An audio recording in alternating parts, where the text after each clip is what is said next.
Hola, mi nombre es Lina Juliana Patino Morales. Estoy en el colegio Alianza Pedagógica y estoy en el grado noveno A. El día de hoy te voy a hablar sobre 4 temas: la novela gráfica, función cuadrática y ecuación cuadrática por factorización, Primera Guerra Mundial y el papel de la mujer y los proyectos del genoma. Acompáñame. Primero les voy a hablar sobre la novela gráfica.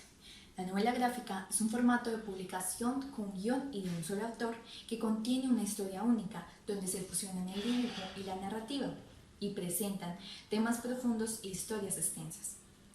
El término de novela gráfica suele ser muy controvertido porque también puede referirse a un tipo moderno de historietas para adultos. Este término se empezó a usar desde los principios del siglo XX, pero como tal, su aceptación fue a finales de los años 70. En ese entonces, históricamente, el cómic eran las obras de infantiles y juveniles, y la novela gráfica empezó a ser un formato de mayor prestigio. Querían editar el cómic de tal forma que en las librerías estuvieran los estantes para adultos y no los estantes infantiles. Así, todos los lectores se abrían al mundo del cómic para adulto, lo cual se logró porque en los años 90 la primera novela gráfica, que fue Mouse, ganó el premio Pulitzer. ¿Cuáles son las características de la novela gráfica? Está la viñeta, el encuadre, los códigos gestuales, los recursos cinéticos, las metáforas visuales, los elementos cinéticos y también el lenguaje del color. Ahora hablemos de la Primera Guerra Mundial y el papel de la mujer. Se desarrolló durante más de 4 años. Inició el 28 de julio de 1914 y finalizó el 11 de noviembre de 1918, principalmente en Europa, enfrentando las principales potencias de aquella época. Por un lado, la Triple Alianza, Alemania, Austria-Hungría e Italia, y por otro, la Triple Entente, Rusia, Francia y Reino Unido. Esta guerra surgió por diversos conflictos imperiales, por rivalidades económicas, poder político y por la distribución de las colonias, especialmente en África. ¿Cuál fue el rol de la mujer durante la Primera Guerra Mundial? Madres, esposas, hijas, novias dejaron su papel de ser amas de casa o servicios domésticos para empezar a trabajar en aquellos trabajos que eran ejercidos por los hombres, en fábricas, talleres o laboratorios, dando una nueva mano de obra en la industria durante la guerra. Otras decidieron participar durante el frente de batalla, unas prestando sus servicios en la Cruz Roja y otras en el Batallón Femenino de la Muerte.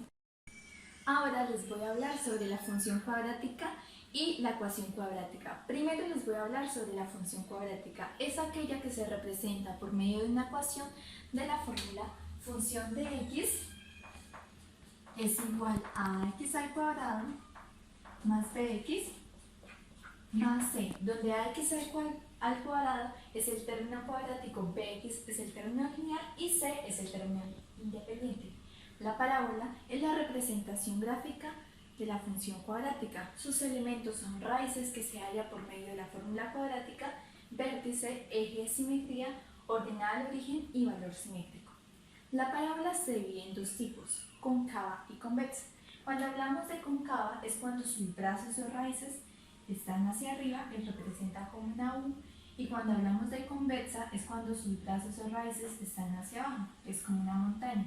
Esto se debe que en la parábola cóncava A es mayor que 0 y en la convexa A es menor que 0. Y la ecuación cuadrática es aquella que el exponente de su incógnita está elevado al cuadrado. Se utilizan 2 métodos para su solución, que es factorización por medio del factor común, diferencia de cuadrados y trinomio de la fórmula x al cuadrado más bx más c, y la fórmula cuadrática, que es x es igual a menos b más o menos raíz de b al cuadrado menos 4a por c sobre 2 por a. ¿Qué es el proyecto del genoma? Se basa principalmente en la elaboración del mapa genético de la especie humana. Esto significa el conocimiento de la cantidad de genes sabiendo su función y la ubicación de cada uno de ellos. ¿Cuál es su historia? Pues en 1984 el biólogo molecular Robert Schirmer planteó la idea de crear un instituto para secuenciar el genoma en California, en Santa Cruz. En el año 1990 inició este proyecto, financiado por la Gobernación de Estados Unidos y liderado por Francis Collins. En el año 2000 ya se tenía el borrador de este proyecto y en el año 2003 este proyecto ya había finalizado, estaba por completo, esencialmente 2 años antes de lo previsto. ¿Qué ayudas dio este proyecto a la humanidad? Esencialmente ayuda a curar enfermedades genéticas, también a la elaboración de carnet genéticos y a resolver algunas cuestiones de estructura o fisiológicas.